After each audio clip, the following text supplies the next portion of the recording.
Chers étudiants et étudiantes, je suis le professeur Hussein et bienvenue dans cette correction d'examen d'analyse 1, SMA SMI, année universitaire 2016-2017. On est donc sur l'exercice 3, le dernier exercice de cet examen.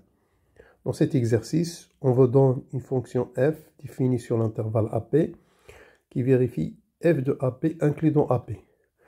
On vous demande dans la première question de montrer qu'il existe un C dans AP tel que f de C égale à C.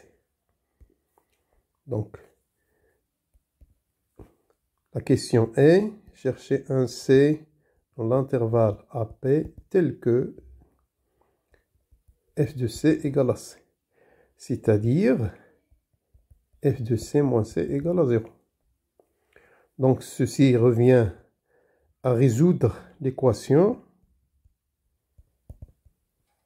montrer que cette équation admet une racine dans l'intervalle AB. Pour cela, posons g de x égale f de x moins x. Et on va appliquer donc le théorème de Cauchy.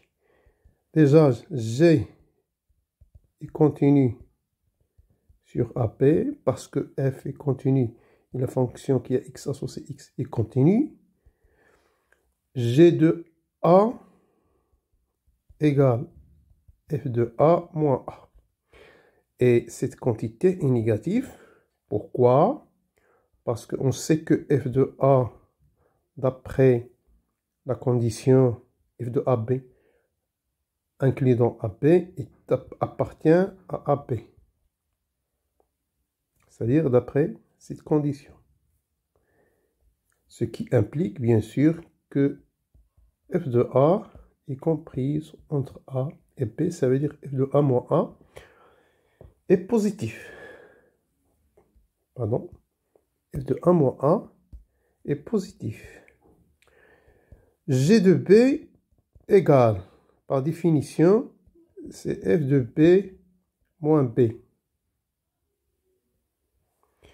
Car f de B, il est dans AB, c'est-à-dire que f de B inférieur à B supérieur à A, et donc f de B moins B, c'est négatif. Donc, d'après le théorème de Cauchy, il existe un C dans AB tel que G de C égale à 0. Autrement dit, f de C moins C égale à 0.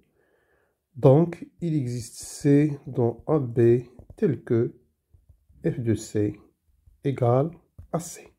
Et ceci termine la question 1. Dans la question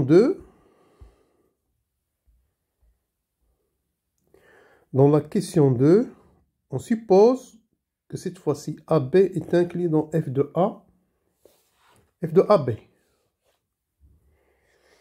Et on considère x petit m, x grand m, tel que fx petit m égale l'inf de f de x, et f de x grand m égale le sup de f de x. Et on vous demande de vérifier que ce x petit m, x grand m est dans l'intervalle petit m grand m. Voilà, deuxième question, petit a. Qu'est-ce qu'on a? On a, par définition de xm, x grand m, on sait que x petit m, x grand m est dans l'intervalle AP. Parce que ce sont des points où f atteint respectivement le minimum et le maximum. De plus, j'ai l'intervalle AP qui est inclus dans f de AP. Ça veut dire que x petit m, x grand m appartient à f de AP. N'oublions pas que f de AP, c'est petit m grand m, parce que c'est le max et le min de la fonction f. Donc, on aura donc m x petit m, x grand M est compris entre petit m et grand M. Donc, on a montré que x petit m, x grand M est dans l'intervalle petit m, grand M.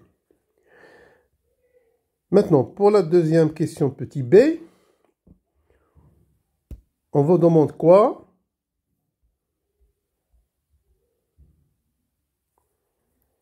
On vous demande de déduire qu'il existe un alpha dans AB tel que f de alpha égale à alpha.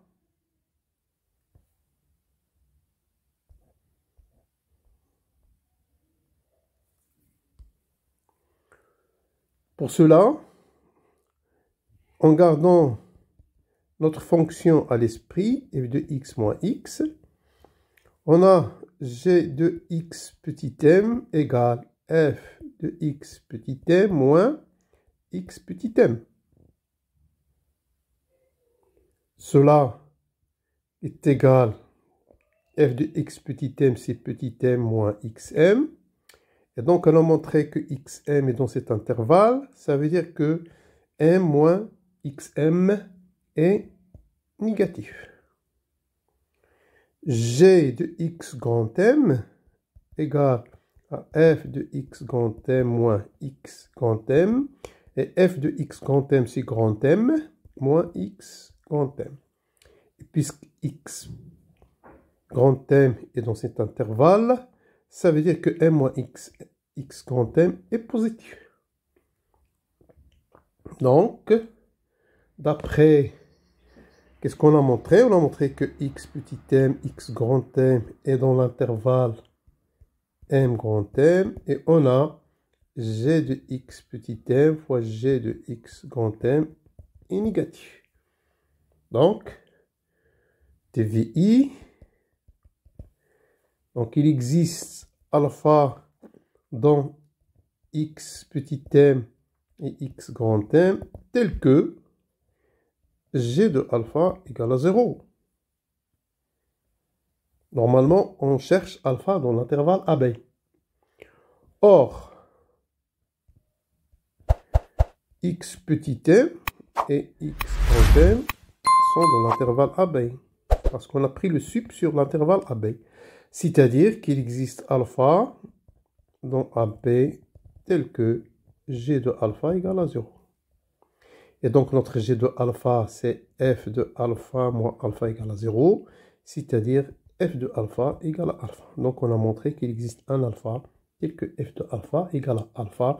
Et donc ceci termine la correction de cet examen. À l'examen prochain.